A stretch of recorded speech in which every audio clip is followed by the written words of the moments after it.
자, 잘 쉬셨습니까? 여러분들 7, 8월 달에 문제풀이 시간 있잖아요. 8주 동안. 그 시간이 실력이 가장 많이 올라가요. 그러니까 그 시간만 잘 보내면은 여러분들이 합격증이 따지지 않냐 이렇게 봅니다. 제가 이렇게 쭉 제가 뭐 여러분들 강의한 지가 벌써 한 25년 됐어요. 25년 됐으면 한평생을 보낸 거잖아. 쭉 지켜보면은요. 7, 8월 달에 가장 실력이 많이 올라가요. 1년 동안 쭉 지켜보면은. 알겠죠? 그러니까 7, 8월 달에 잘 보내면 된다. 그러면 7, 8월 달에 뭐 어디 좀 뭐 바캉스다 뭐다 해갖고 어디 해수욕장 간다 가지 말아야 한다. 가지 말아요. 바닷물에 빠지고 나오잖아요. 합격자 명단에도 빠져버려요. 합격자 명단에도 빠져버려. 그러면 안 돼. 알겠죠? 그냥 가족 가라고 나는 공부해야겠다 이렇게. 그리고 대부분 다 그 바캉스 가더라도 뭐 2박 3일 가잖아. 민법책은 꼭 갖고 가요. 한 페이지도 못 봐요. 한 페이지도 못 봐. 가족들은 뭐 놀게 하고 자기는 그늘에서 책 본다. 참말의 말씀. 그런 분위기가 아니에요. 거기 가서. 알겠죠? 한 페이지도 아예 안 가는 게 좋아요. 그리고 시험 끝나고 가. 그러면 되잖아. 그렇죠? 시험 끝나고는 재미없다고? 아니 바캉스가 아니라 그 나름대로 또 단풍 구경 간다든가 이러면 좋잖아. 그렇죠? 자, 우리 계약 강론 들어갑시다. 아니 이거 문제 푼다고 그랬지 참. 문제 세 문제. 9번 문제 세 문제 풀어야죠. 확인 사살 합시다. 계약의 해제가 어떻게 나오는가? 자, 9번. 계약의 해제에 관한 설명으로 틀린 것은 1번. 계약이 합의 해제된 경우. 이 합의 해제 시험 문제 잘 나온다고 그랬죠? 자, 이거 합의 해제 두 가지 암기하라고 그랬어요. 손해배상 청구권이 있다 없다? 없다. 대금의 이자를 가산한다 가산하지 않는다? 이게 적으로 중요해요. 이 두 가지가. 자, 합의 해제된 경우 특이하게 없는 한 금전을 받은 날부터 이자를 붙여서 지급할 의무가 없다. 맞았네? 1번 맞았고. 2번. 계약이 상대방이 열어질 때 해제권은 전원에 대하여 해제권 행사해야 한다. 맞았죠? 여러 명한테 다 해야죠. 행사 후 불가분성. 그러면 2번 맞았죠. 3번. 매매계약의 해제로 인하여 양당사자가 부담하는 원상회복 의무는 동시행관계에 있다. 그런다고 그랬죠. 4번. 성질상 일정한 기간 내에 이행하지 않으면 그 목적을 달성할 수 없는 계약. 이걸 정기행위 이행지체라고 그러죠. 정기행위 이행지체. 자, 이런 계약에서 일방이 그 시에 이 시기에 이행하지 않으면 해제 의사표시가 없더라도 해제 효과가 발생한다. 해제 의사표시는 필요하다. 해제 의사표시는 필요하다고 그랬죠. 최고가 필요 없다고 해서 해제도 필요 없는 걸 알았다가는 안 된다고 그랬어요. 그렇죠? 그러면 4번이 틀렸네. 9번의 답은 4번이네요. 10번. 매매대금 채권에 양도된 후 매매계약이 해제된 경우에 양수인에다 동그라미 쳐줘. 양수인은 이거 제3자라겠어요? 아니라고 그랬어요 아까. 네 사람 암기하자 그랬죠? 양수인, 압류채권자, 전부채권자, 수익자. 이 사람은 제3자가 아니라는 것이 문제 참 잘 나와요. 자, 그러면 그 양수인은 제3자에 해당하지 않는다. 맞았죠? 자, 10번 문제. 4페이지 10번 문제로 들어갑시다. 이번에 이 진도가 조금 꼼꼼히 공부했기 때문에 조금 늦는 면도 있지만 이 문제 푸는 것도 무시 못해요. 문제가 지금 이게 100문제거든. 그렇죠? 그러다 보니까 이번에 한 주가 좀 딜레이 됐잖아. 이거 문제 풀기 때문에 좀 늦었구나 이런 생각도 들더라니까. 알겠죠? 꼼꼼히 공부한 것도 있지만은. 10번. 계약의 해제에 관한 설명으로 틀린 것은 1번. 매도인의 책임 있는 사유로 이행불능이 되면은 매도인의 책임 있는 사유로 이행불능이 돼요. 그럼 매수인은 최고 없이 계약을 해제할 수 있죠? 최고 없이 해제할 수 있죠. 그러면 1번 맞고. 2번. 계약이 합의 해제된 경우 다른 사정이 없는 한 손해배상 청구권은 없다. 없죠. 합의 해제는 손해배상 청구권 없다고 있죠. 꼭 암기하시라는 거. 3번. 매도인이 매매계약을 적법하게 해제했더라도 매수인은 계약의 효과로 발생하는 불이익을 면하기 위하여 착오 이유로 취소할 수 있다. 이거 5번 나왔죠. 매도인 측에서 계약을 적법하게 해제한 후에도 매수인은 착오 이유로 다시 취소할 수 있다고 했어요? 없다고 그랬어요? 있다고 그랬죠. 손해배상 책임이라든가 계약금 돌려받는 불이익을 면하기 위해서. 이해가죠? 그러니까 3번 맞았죠. 4번. 계약의 상대방이 수인인 경우 특별한 사정이 없는 한 한 사람이 대하여 한 해제 효력은 없다. 전원한테 해야죠. 한 사람한테 해제 갖고는 해제 효력이 안 생기죠. 5번. 매도인은 다른 약정이 없으면 합의 해제로 인한 반환을 금전에 받은 날부터 이자를 가산할 의무가 있다. 자, 합의 해제에서는 이자 가산 의무가 있다고 없다고? 아, 이렇게 계속 나오는구나. 오케이? 그래서 5번이 틀렸고. 11번. 이게 27위 기출문제죠. 11번이. 해지에 관한 설명정 틀린가? 계약의 해지는 명시적, 묵시적 다 가능하죠? 2번. 해지 의사표시가 상대방에게 도달하면 이를 처리하지 못한다. 도달하면 처리하지 못하죠. 이걸 행사 후 구속력이라고 그러죠. 해제든 해지든 상대방에게 도달했을 때는 처리하지 못한다는 거. 3번.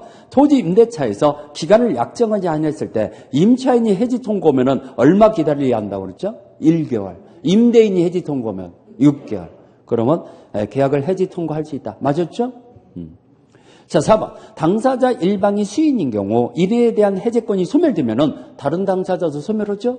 이걸 소멸을 불가분성. 한 사람이 소멸하면은 전원이 다 소멸한다고 했죠.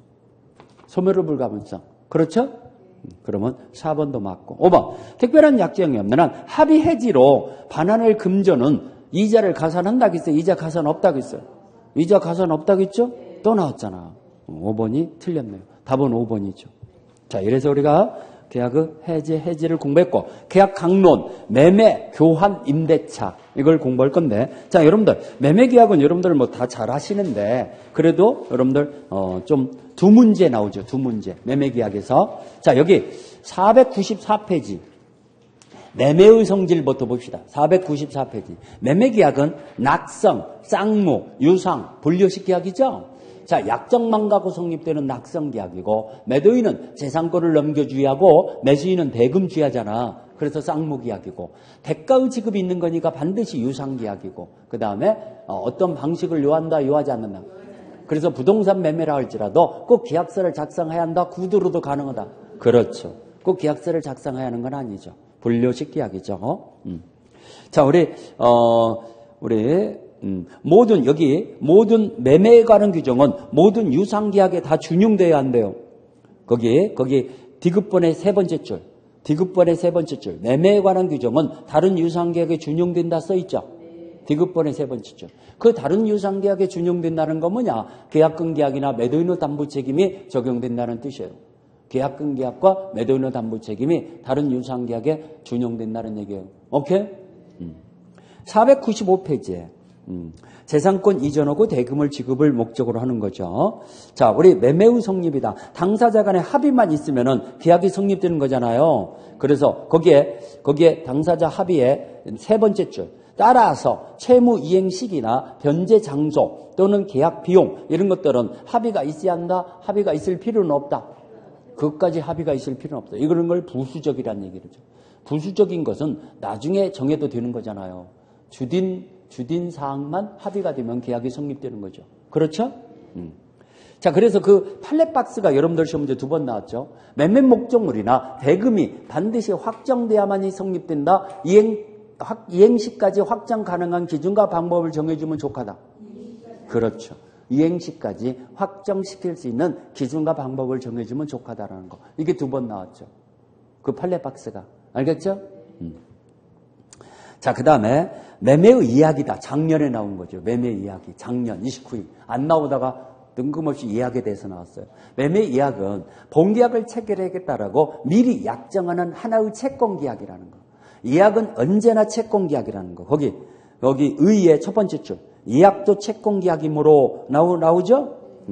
이약은 언제나 채권계약이에요. 뒷장이 넘어가서.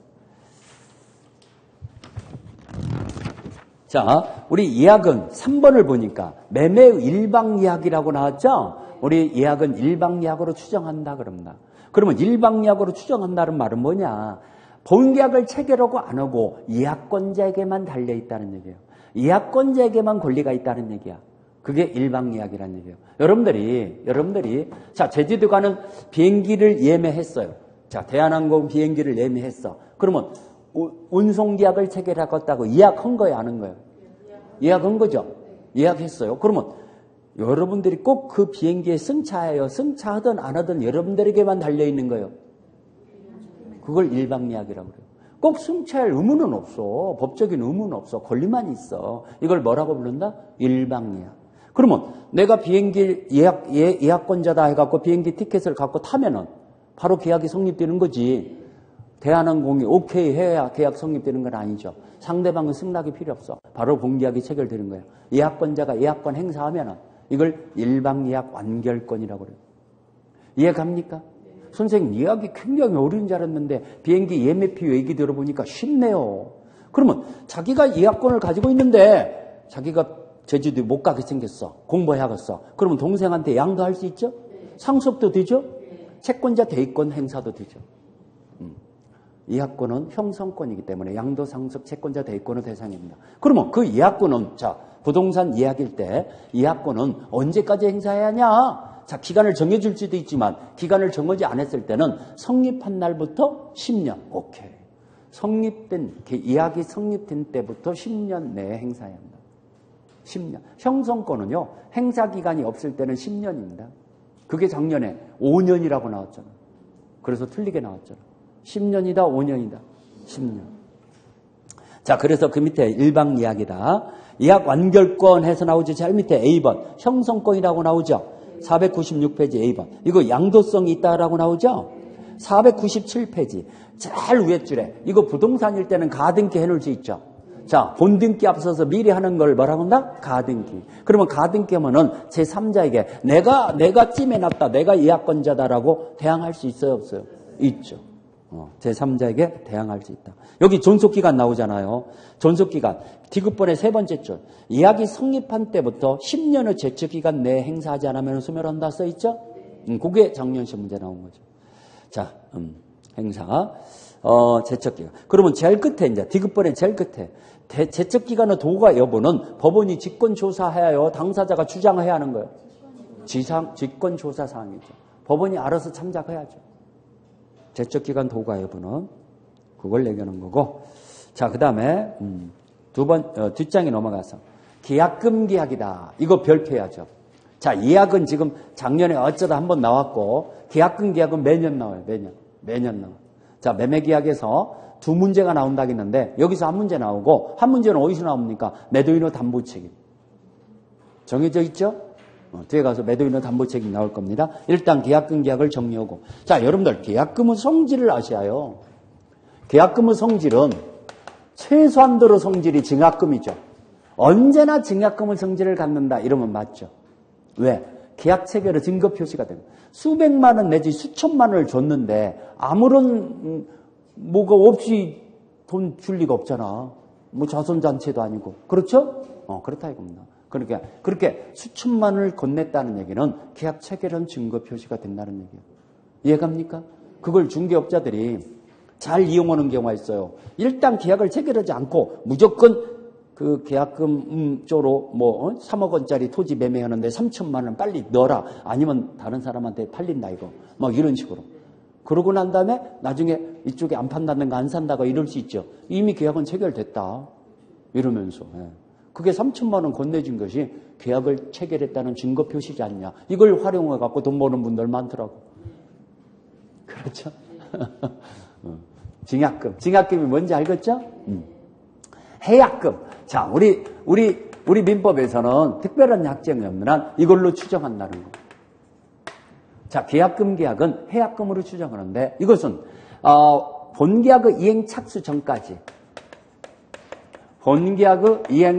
전까지 양당사자가 해제권을 가지고 있다는 거예요. 해제권을 유보하고 있다. 양당사자가. 매도인이 나 미안하지만 안 팔겠어. 매수인이 나 안 사겠어. 이렇게 할 수 있다는 얘기예요. 본계약의 이행 착수 전까지. 오케이? 이걸 해약금 계약이다 그럽니다. 이것은 중도금 지급되기 전까지 그렇다는 얘기예요. 중도금을 지급했다든가 아니면 중도금 기일이 지났어. 그러면 안 팔겠다 안 사겠다고 못 해요. 오케이? 뭐까지? 그게 이 해제권은 아까 얘기했지만 채무불이행 사유로서 생기는 해제가 아니라 마음을 바꿔먹고는 해제죠? 이걸 약정해제권이라고 그래요. 이걸 뭐라고 한다? 약정해제권. 그러면 자 매수인이 해제할 때는 배액을 상환해야죠. 근데 배액을 상환하는데 매도인이 안 받아가네. 아니 매도인이 배액을 상환해야하는데 매수인이 안 받아가네. 공탁까지 해야 하냐? 공탁은 필요 없다. 공탁은 필요 없죠? 그럼 매수인은 계약금 포기해야 해요? 안 해요? 안 사겠다 하면은 계약금 포기해야죠? 물론 약정 있으면 약정이 없어요. 의무 규정이에요. 이거 무슨 규정? 의무 규정. 특약 있으면 특약이 우선해요. 그 다음에 이게 이제 28위 시험 문제 나오는데 또 나올 것 같아요. 계약금의 일부만 이행을 했어요. 약정된 계약금. 1억 원으로 계약금을 약정했는데 그중에 1,000만 원만 이행했다 이렇게 나와요. 근데 매도인이 안 판다고 그래. 아직 9천만 원 이행이 안 받은 상태에서 안 판다고 그래. 그러면 받은 금액의 배액을 상환해야 하냐? 약정된 금액의 배액을 상환해야 하냐?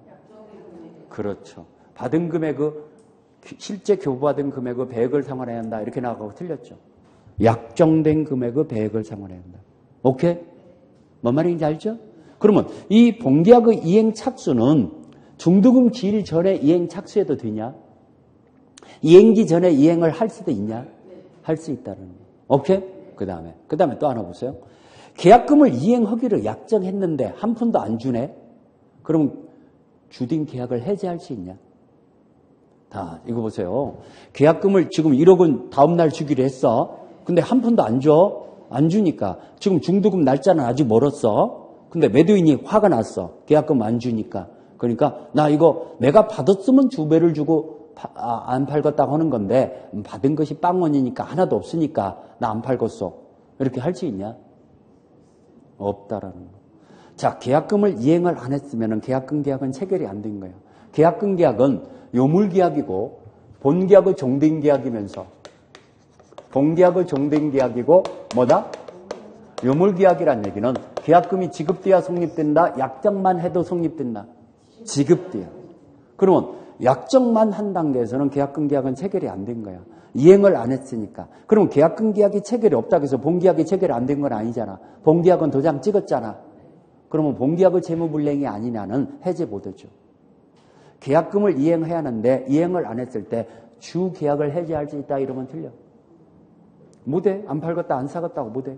근데 중도금을 안 줘. 그러면 이제 그때서 안 팔겠다고 할 수 있죠. 오케이?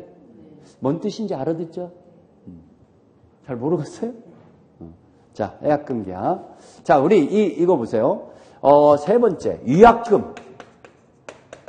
위약금은 특약이 있을 때만 위약금이라는 거. 특약. 자, 너가 중도금을 안 주면은, 너가 잔금을 안 주면은 계약금은 내 것이다. 뭘 취한다? 내가 이행을 못하면 배액을 상환한다. 이렇게 특약을 맺었을 때 위약금이에요. 그러면 여기 위약이라는 건 약속을 위반하는 거죠. 여기서 해제하는 것은 채무불이행, 본계약의 채무불이행에 의한 해제죠. 채무불이행에 의한 해제권이니까 이 해제권은 약정 해제권이에요, 법정 해제권이에요. 그러면 여기와 차원이 틀리죠.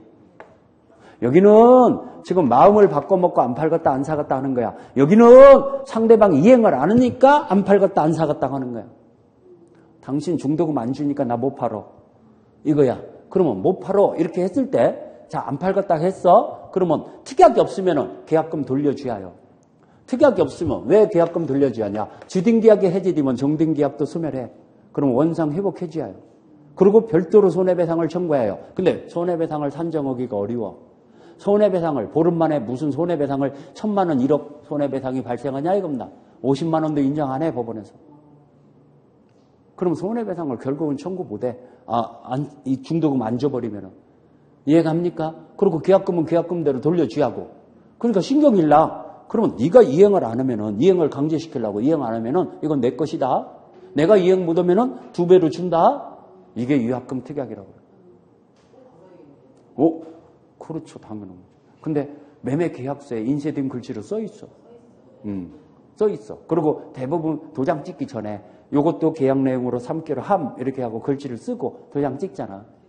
그러니까 그게 약정이 된 거야. 특약이 있는 거야. 특약이 없단다면 계약금 반환해야 해요. 별도로 손해배상을 청구할 따름이고. 이해가 됩니까? 이것도 여러분들이 실력이 올라가니까 빨리 이해하지. 실력이 안 올라간 상태에 도대체 뭔 얘기하는가 저게. 뭐 계약금을 돌려줘야 한다는데 도대체 뭔 얘기야 이러면서 못 알아듣더라고. 실력이 올라가니까 빨리빨리 알아듣잖아요. 그렇죠? 자, 그걸 위약금이라고. 위약금은 어떤 때만 위약금이다?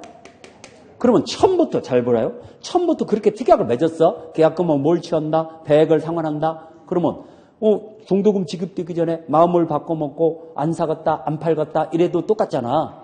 그러면 그렇게 처음부터 특약을 맺었을 때는 해약금과 위약금의 특약을 겸유하고 있다 그러죠. 해약금의 성질과 위약금의 성질을 같이 가지고 있다 이겁니다. 계약금을 준 거. 이해가지 뭔 말인가? 그걸 얘기하는 거예요.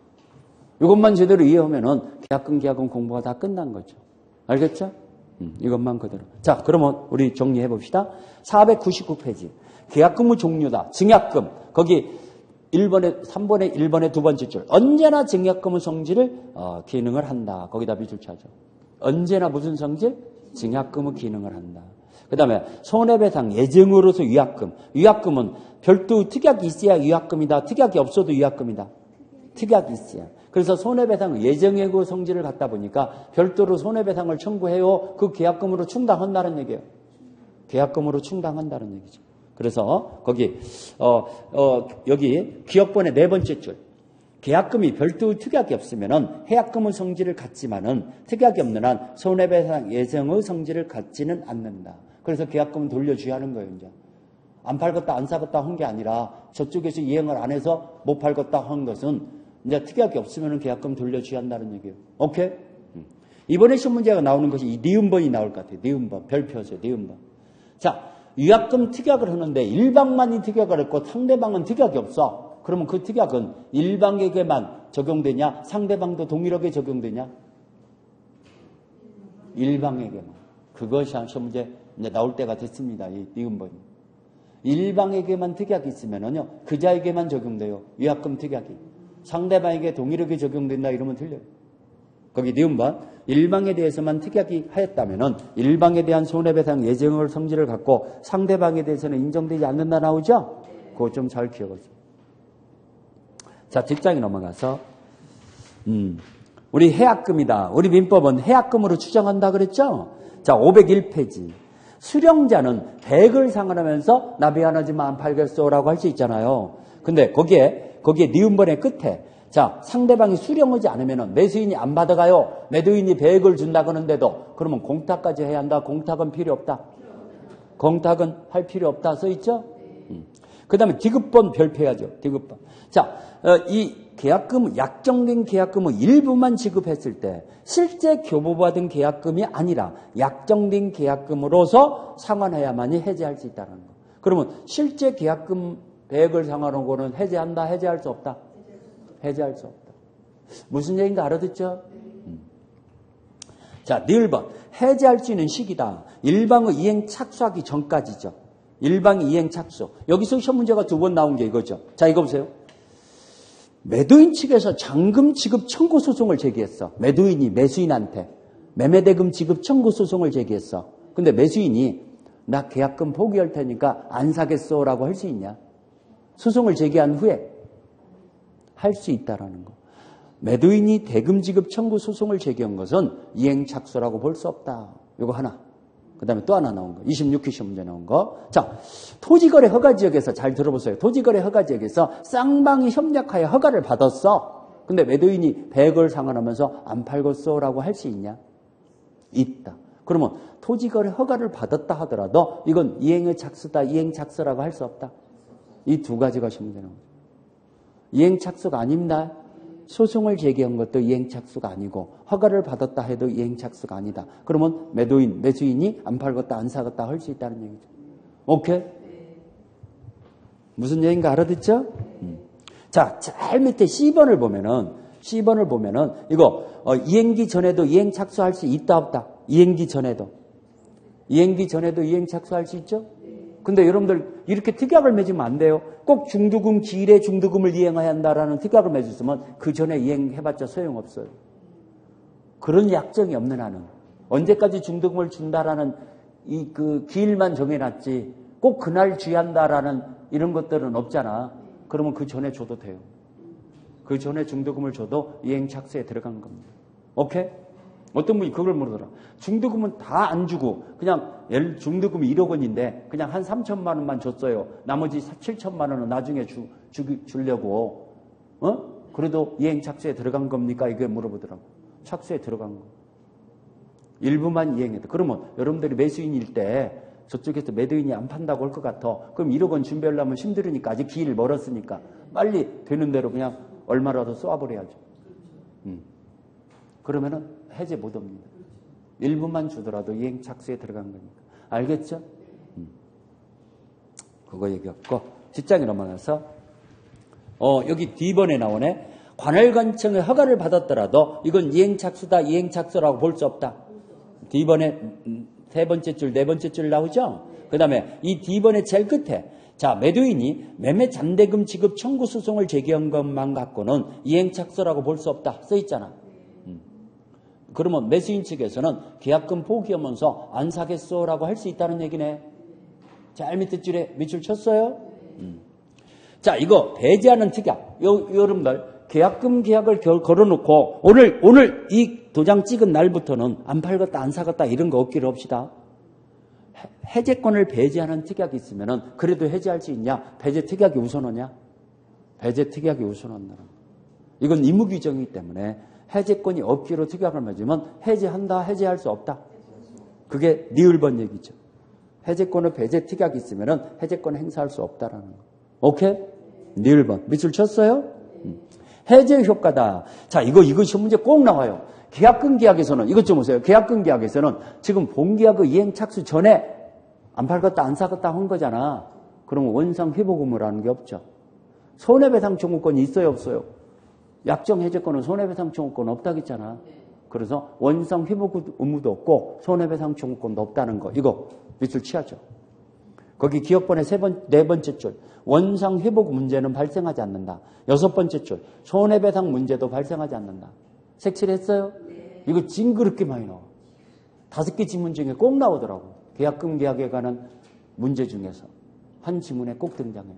원상 회복 의무 없고 손해배상 청구권도 없다라는 거. 그거 자 그런 거 얘기했고 503페이지 자 매매의 효력이다 해갖고요. 504페이지로 넘어가서 매도인은 매수인에게 재산권을 넘겨줄 의무를 지고 있죠. 그러면 우리 주물이 매매가 되면 종물도 따라가야 안 따라가요? 따라가죠. 주물이 매매가 되면 그 다음에 이 재산권 이전 의무와 매수인의 잔금 지급 의무는 서로 동시행관계라고 봐야죠. 동시행관계. 자 과실의 귀속 이거 여기 505페이지 제일 위에 니은번 거기에 별표였어요.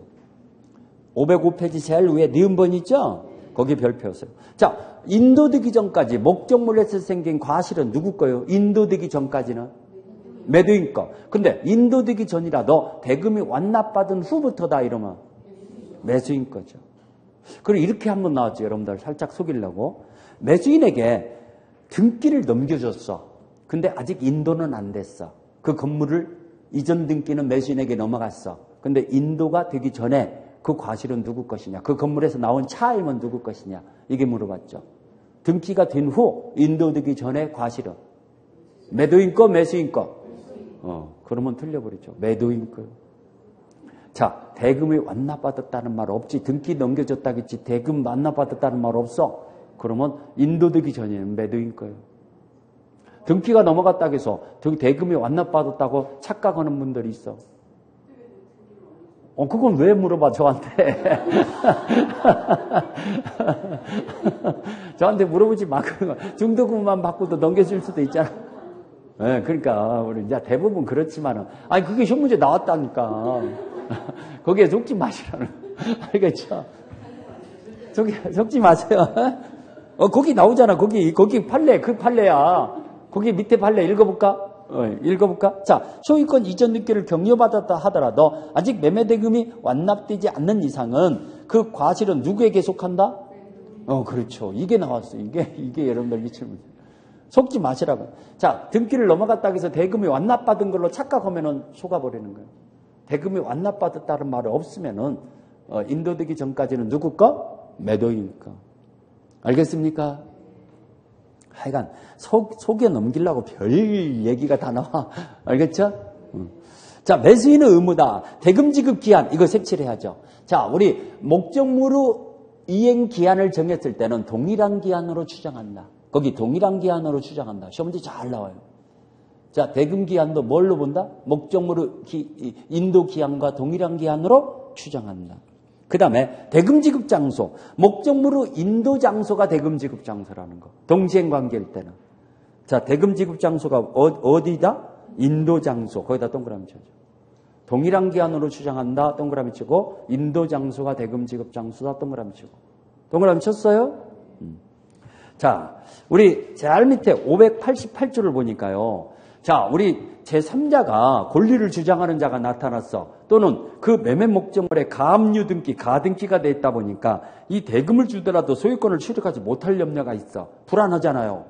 그러면 이거 확실해질 때까지는 나 대금 못 주겠다라고 대금 지급을 거절할 수 있죠. 그러면 매도인 측에서 당신이 나한테 그렇게 불안해서 이행을 못 한다면은 이거 공탁 걸어놔라 라고 공탁을 청구할 수 있고, 매도인 측에서 상당한 담보를 제공했을 때는 거절하지 못한다. 이 두 가지를 밑줄 쳐야죠.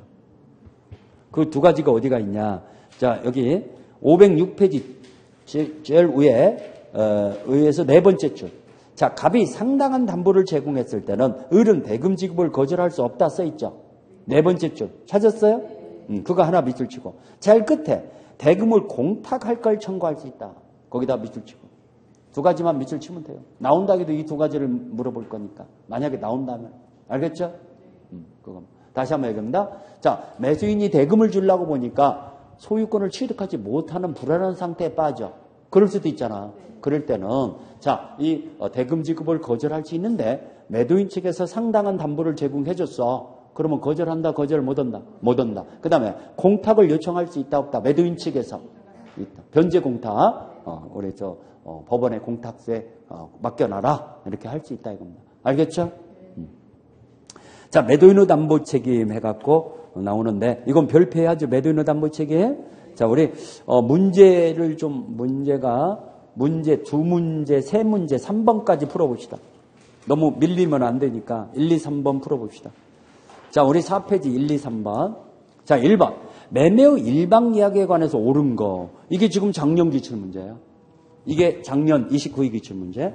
자, 매매의 일방 예약은 언제나 채권 계약이라고 그랬죠? 근데 물권 계약이다 나왔으니까 1번 틀렸네. 예약은 언제나 채권 계약입나요? 벌써 1번 틀렸고. 2번. 매매의 일방 예약은 상대방은 매매의 완결의 의사를 표시할 때 매매의 효력이 생긴다. 오케이. 일방적으로 예약권자가 행사하면 바로 본계약이 체결되는 거라고 그랬죠? 그러면 2번 맞았잖아요. 3번. 예약 완결권을 행사 기간에 행사하지 하였는지에 관해서 당사자의 주장에 관계없다면은, 주장이 없다면은 법원이 고려할 수 없다. 법원의 직권조사 사항이다. 그렇죠. 그러면 3번 틀렸잖아. 법원의 직권조사 사항. 재책기간이 경과됐는가 안 됐는가는 법원의 직권조사 사항이라고 했습니다. 4번. 매매 계약이 성립한 이후에 상대방의 예약 완결권 행사 전에 목적물의 전부가 멸실되어 이행불능이 된 경우 예약 완결권을 행사할 수 있다. 자, 전부가 멸실됐어요. 그럼 예약권도 소멸하죠. 목적물이 없는데 무슨 본계약을 체결해요? 예약권 소멸해야 해? 5번. 예약 완결권은 예약이 성립한 날부터 5년이라고 했어요. 10년이라고 했어요. 10년 이내 행사해야 한다. 이래야 한다고 그랬죠. 그래서 1번의 답은 2번이죠. 자, 2번. 갑은 자신의 X부동산에 관하여 매매대금 3억 원에 계약금 3천만 원을 하는 계약을 을과 체결했어요. 틀린 것은. 자, 을이 지금 매수인이죠. 을이 계약금 전부를 지급했다면, 지급하지 않으면 계약금 계약은 성립하지 않는다. 오케이. 계약금은 전부를 지급해야 계약금 계약이 성립돼요. 일부만 지급했다든가 아니면 하나도 지급하지 않았으면 계약금 계약은 체결이 안 된 거예요. 요물계약이기 때문에 전부를 지급해야 성립되는 거예요. 오케이? 그러면은 1번 맞았죠. 2번. 을이 계약금을 지급하였더라도 정당한 사유 없이 잔금 지급을 지체할 때는 갑은 손해배상을 청구할 수 있다. 자, 이거 잔금 지급을 지체할 때는 채무불이행에 의한 손해배상 청구권이 생기죠. 지금 계약금 계약에서는 자, 안 팔겠다, 안 사겠다 하는 것은 잔금 불이행에서 생기는 게 아니라 마음을 바꿔먹고 하는 거라고 그랬죠? 그때는 손해배상 청구권이 없어. 그것은 본계약의 채무불이행이 아니니까. 오케이? 근데 잔금 불이행이라면은 본계약의 채무불이행이에요. 이건 손해배상을 청구할 수 있죠. 그 해제는 자기가 마음을 바꿔먹고 하는 해제다, 법정 해제다. 그렇죠. 차원이 틀리죠. 그러니까 2번 맞았죠? 3번. 갑과 을 사이의 매매 계약이 무효이거나 취소됐어. 그러면 계약금 계약도 종된 계약이니까 따라서 효력이 소멸하죠? 계약금 계약의 효력은 소멸하지 않는다. 틀렸죠. 종된 계약입니다. 주된 계약이 소멸하면은 종된 계약도 소멸해요. 3번이 틀렸고 4번. 을이 갑에게 지급한 계약금 3천만 원은 증약금의 성질을 갖는다. 언제나 증거 표시가 된다고 그랬죠. 언제나 증약금의 성질을 갖는다. 그러면 4번 맞았죠? 5번. 을이 계약금 중도금을 지급한 경우 특별한 사정이 없는 한 갑은 계약금 배액을 상환하여 계약을 해지할 수 없다. 자, 중도금을 지급했어. 그러면 본계약의 이행 착수가 됐잖아. 그러면 안 팔고 땅 안 사고 땅 못 온다고 했잖아. 안 팔고 땅 안 사고 땅 못 해요. 그럼 매도인도 배액을 상환하면서 해지한다, 해지할 수 없다. 해지할 수 없어요. 여러분들 혹시나 하니까요. 제발 좀 잘 알아놓으시라는 거. 아직도 부동산에서 그런 얘기를 하는 분들이 있어요. 계약을 맺은 뒤 24시간 이내일 때는 안 팔겠다, 안 사가 했을 때 계약금은 그냥 원상 회복해 주는 거다. 그냥 돌려주는 거다. 안 팔겠다, 안 사겠다 했을 때 계약금만 그냥 돌려주는 거다. 이렇게 얘기하는 아직도 부동산이 있어요. 그 엉터리 중에 상엉터리라는 거예요. 상엉터리. 전혀 뭘 모르는 사람이에요. 그런 사람하고 계약 맺었다가는 나중에 큰 코 다칠 수가 있어요. 알겠죠? 그건 어디에도 없는 거예요. 하도 국민들이 잘못 알고 있기 때문에 그걸 소송이 무지하게 많이 들은데요. 그 24시간 내에 내가 지금 몇 시간 안 지나갖고 안 팔겠다고 했는데 왜 계약금 띄는 거냐? 계약금 돌려줘라. 이러면서 소송이 많이 들었는데 9시 뉴스에 대법원의 대변인이 그 법원 대변인이 제발 좀 국민 여러분 그런 것들은 어디 법규에도 없고 어디 판례에도 인정되지 않는 거니까 제발 좀 그렇게 그거 소송 제기하지 말라고. 그거 못 받는 거라고. 계약금 포기하는 거지. 몇 시간 지났다고 해서 계약금 돌려받는 게 없다 이겁니다. 약정했으면 그거 약정이 우선해요. 그런 약정이 없는 한은 그건 어디에도 없는 거예요. 1시간만 지나도 계약금 안 팔겠다 하면은 띄는 거야. 오케이? 안 사겠다 하면은. 뭔 말인가 알죠? 그런데 하도 그게 많이 들어온답니다. 9시 뉴스에 그 대변인이 나와서 그걸 설명하는데 소송이 너무나 많이 들어옵니다. 그 법원이 쓸데없는 일 갖고 국민들이 잘못 알고 있는 오인된 일 갖고 법원이 일이 많아지잖아. 그러니까 제발 좀 그런 거 잘못 알고 있다고 아예 그냥 홍보를 하더라니까 국민들에게. 그런 뉴스를 제가 봤어요. 아직도 부동산에서 그렇게 얘기하는 부동산이 있다니까. 뭔 말인가 알죠? 자, 그런 건 아직도 없습니다. 전혀 없는 겁니다. 자, 그 다음에 3번 문제 풀어볼까요? 계약금에 관한 설명으로 틀린 것은 1번 계약금의 포기에 의한 계약의 해제의 경우 상대방은 채무불이행 이유로 손해배상을 청구할 수 없다. 자, 이거 우리 계약금 계약에서는 손해배상 청구권 원상 회복 의무 없다고 했잖아. 그러면 1번 맞았죠? 2번 계약금 계약은 본계약의 부수에서 행해지는 종된 계약이다. 그렇다고 그랬죠? 종된 계약이면서 의무 계약이죠. 자, 3번. 계약금은 위약금으로 한다는 특약이 있으면 위약금의 성질을 갖는다. 그렇죠. 특약이 있어야죠. 특약이 없으면 위약금이 될 수가 없어요. 특약이 있을 때만. 4번. 계약금을 포기하고 행사할 수 있는 해제권은 당사 합의로 배제할 수 있다. 자, 안 팔겠다, 안 사겠다, 없기를 합시다. 이렇게 할 수 있죠? 그러면 해제 못 하죠. 그래서 4번도 맞고. 5번. 매매계약 시에 계약금의 일부만을 먼저 지급하고 잔액을 나중에 지급하기로 한 경우 매도인은 실제 받은 일부 금액의 배액을 상환하면서 해제한다. 약정된 금액의 배액을 상환하면서 해제해야 한다. 그렇죠. 약정된. 우리 어떤 분이 어제 이런 질문을 하더라고. 선생님, 중도금 상당의 그 계약금을 걸어버렸어요. 10억 원의 토지를 매매계약을 했는데 5억 원을 줘버렸습니다. 그러면은 그거 매도인이 안 판다고 할 때 10억 원 돌려받는 겁니까? 이걸 물어보더라고. 1억 원밖에 인정 안 해줍니다. 그랬어요. 자, 많이 걸었더라도 법원에서 감액을 시켜줘 버려요. 실질적으로 1억 원도 많은 거잖아. 감액시켜줍니다. 감액시켜줘서 나머지는 돌려줘라라고 판결 내립니다. 당사자가 청구 안 해도 법원에서 알아서 그렇게 해줍니다. 너무나 과하다고 볼 때는. 그래서 걸은 대로 다 2배로 돌려받는 다음에는 그냥 꼭 사고 싶으면 왕창 걸어버리죠. 소용없어요. 그렇게 왕창 걸어도 결국은 매도인이 안 판다고 할 때 그 일할만 손해보는 거야. 그러니까 뭐다? 그거 받은 것을 2배를 준다? 그러니까 일할이면은 1억 원이잖아요. 10억 원. 2억 원만 주면 되죠. 알겠습니까? 매수인도 안 산다고 할 때 나머지 4억 원은 돌려받는 거죠. 1억 원? 그렇죠. 보통 일할 정도만 인정해요. 그 일할도요, 많다고 보면은 감액을 시켜줘요. 자, 이번에 요 판례가 그거 하나 소개시켜 줄게요. 이게 2015년도 판례가 이 판례예요. 이 대치동 아파트예요. 대치동 아파트다 보니까 비싸잖아. 10억 원의 매매 계약을 맺었어. 근데 이게 아파트가 막 올라가니까 이제 이러는데 1억 원의 계약을 약정을 했죠. 약정을 했는데 여러분들 이해시키려고 얘기하는 거죠. 이 사람이 1억 원을 어떻게 갖고 다녀? 살 떨려서. 그러니까 1,000만 원짜리 수표 하나만 갖고 다녔어. 대부분 그러잖아. 그래서 샀는데 1,000만 원의 수표를 지급했어. 1,000만 원은 현재 지급했어. 도장 빵빵 찍으면서 본계약을 체결하면서 그 다음날 오전 12시 이전까지 그러니까 오전 중에 9,000만 원을 이행하기로 했어. 이행 약정을 맺었죠. 그래서 12시 이전에 좀 여유를 잡고 한 11시경에 이제 온라인으로 송금을 하려고 은행에 넣으니까 그 통장이 막아진다고 그래. 안 된다고 그래, 송금이. 그래서 왜 그러냐고 은행에 물어보니까 통장 주인이 입금을 막았다고 그래. 여러분들 통장 주인은 입금을 막을 수 있어. 그러면 그 통장에 송금이 안 돼. 이해갑니까? 그 9시에 입금이 막아지는 입금을 차단하는 그런 전화 주문이 왔기 때문에 이 입금할 수 없습니다. 이런다 이거예요. 이 통장으로 입금 못 한다 이거예요. 그러니까 매도인한테 전화 연락해 볼 거 아닙니까? 무슨 일이냐고. 그랬더니 나 안 팔겠어 이러는 거예요.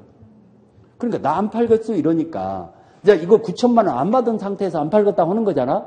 그러면 당신 1억 원에 약정을 했으니까 100을 상환해야 하는데 왜 2,000만 원 준다고 합니까? 이제 이게 싸움이 붙었어. 이게 대법원까지 올라갔어. 매도인은 2,000만 원 준다고 그래. 근데 매수인은 2억 줘야지 왜 2,000만 원 놀라고 하냐. 이해가죠? 싸움이 붙었는데 대법원에서 어떻게 판결을 냈냐면은 계약금의 성질은 뭐냐. 당사자 간에 자, 안 팔겠다 안 사겠다고 할 수 있는 건데 계약을 이행을 안 함으로 인해서 경제적인 손해를 보게 하는 게 의미가 있는 거다. 그러면 경제적 손해를 안 보려면은 계약을 이행하게 하는 강제성을 띠는 것이다. 계약금 계약은. 손해 안 보려면은 사야 하고 손해 안 보려면 팔아야 하고 이러잖아. 그러면 법적 구속력이 나름대로 있어야만이 계약이 유지되는 거지. 안 팔겠다 안 사겠다고 쉽게 한다면은 이 사이가 엉망이 돼 버린다. 그리고 아무 손해가 없단다면은 엉망이 돼 버리잖아. 그러니까 일부만 지급했더라도 이것만 가지고는 별 손해 없는 거잖아. 일부만 지급했더라도 약정된 금액의 100을 상환해야 한다. 약정된 금액을 포기해야 한다라고 판결을 내렸어요. 그러면 자 9,000만 원 이행했어요. 아직 안 한 거예요. 그러면 2억 원 중에서 9,000만 원 빼야잖아. 그러면 1억 1,000만 원을 2억 원 줘야 하니까 약정된 금액이 100이 2억 원이니까 1억 1,000만 원 이행해라. 1억 1,000만 원을 이행해야 하는데 이게 너무나 과다하다. 70%만 이행해라. 7,700만 원을 이행해라. 그래서 이 을은 갑한테 7,700만 원 돌려받았죠. 왜 그러냐면 너무나 과하다고 판단되면 알아서 법원에서 감액을 시켜준다는 거. 이게 이번에 나올 것 같은 예감이 들어서 일부러 잃어버리지 말라고 얘기하는 거예요. 그래서 아까 절반 가까이를 계약금 걸었다고 해서 그게 계약금이 되는 건 아니라니. 오케이? 이것도 많다고 보는 거지. 이것도 많다. 왜? 하루 만에 안 팔겠다 안 사겠다 한 거잖아. 그러면 매수인 측에서 7,700만 원 벌더라도 굉장히 많이 버는 거잖아. 너무나 과다하다. 1할 이상 인정 안 해요. 보통 많이 인정해도 1할밖에 인정 안 해. 알겠죠? 그리고 1할도 너무나 과다하다고 한다면 감액시켜준다니까? 우리 대법원 판례에서 법원에서 감액시킬 수 있다. 몇 번 나와? 왜? 뭐가? 그때 계약이 돼서 10억에 샀으니까 얼마나 올랐겠어요? 아니 그런 거 따지지 말고 그런 거 그런 거 따지지 말고. 알겠죠? 이 사람은 아마 안 팔아갖고 지금 더블로 됐을란도 모르죠. 이 사람은 더블로 됐을 수도 있죠. 그러니까 인생지로 세웅지 마예요. 세웅지 마. 알겠죠? 꼭 나쁜 일이 꼭 나쁜 것만 아니요. 그게 좋을 수도 있어. 또 좋은 일이 항상 좋을 수만 없어. 그게 나쁠 수가 돼 있어. 알겠습니까? 우리 수강생 우리 친구 하나가 대학 친구 하나가 아들이 의대 다녀요. 의대 다니는데 공부를 꽤 잘했어요. 잘했는데 비티코엔 그걸로 몇 천만 원을 따은 거야. 한 5천만 원 땄어. 그걸로 현금으로 바꿨어. 그게 저희가. 그래서, 그렇게, 너 나중에 졸업하고 난 다음에 자동차 사도 되는데 뭘 자동차 살라고 하냐. 외제차 타고 이러고 다닌데 그 공부는 이제 또 멀어지잖아. 그렇게 되면. 그러다 보면 또 그 돈 많고 이러면은 또 이상한 그 꽃뱀 아가씨들이 또 딸릴 수도 있어요, 없어요? 돈 보면은 돈 냄새 잘 맡거든. 그러다 보면은 이게 얽히고 설키고 뭐 인생 망쳐버릴 수도 있어. 그래서 항상 그게, 행운이잖아. 그 비트코인 해갖고 5천만 원 벌었다면은. 그렇지만 그게 오히려 또 큰 독이 될 수도 있다는 거. 그래서 참, 그 얘기를 이제 술 한잔 먹으면서 얘기 듣길래 그렇다고 해서 또 뭐라고 할 수도 없잖아. 그래서, 야, 너 아들 잘 조심해야겠다. 애기가 그렇게 공부도 잘하고 잘 나가다 베려버릴 수도 있거든. 오케이? 이해갑니까? 외제차 타고 몰고 다닌대. 그러면 그거 벌써 공부할 저기가 떨어지거든. 저기가. 알겠죠? 또 그 친구가 돈이라도 없는 친구 같으면은 아빠 쓰세요 하고 줄 텐데 한 20층짜리 빌딩을 갖고 있는 친구야. 그러다 보니까 그래서 너 아빠 말 안 들으면 이제 돈 끊는다. 아빠 돈 너 타치 하지 말아라. 막 이렇게 막까지 했다고 하더라고. 너 한 푼도 안 준다 이제 뭐 이랬대. 말 안 들으니까. 그렇죠? 세상에 다 좋은 것만 좋은 건 아니에요. 여러분들이 조금 공부가 안 되더라도 애를 쓰다 보면은 이게 더 좋은 계기가 될 수 있어. 코피 터트리면은. 알겠죠? 자, 우리 지금 몇 번 얘기다. 다 했는가요?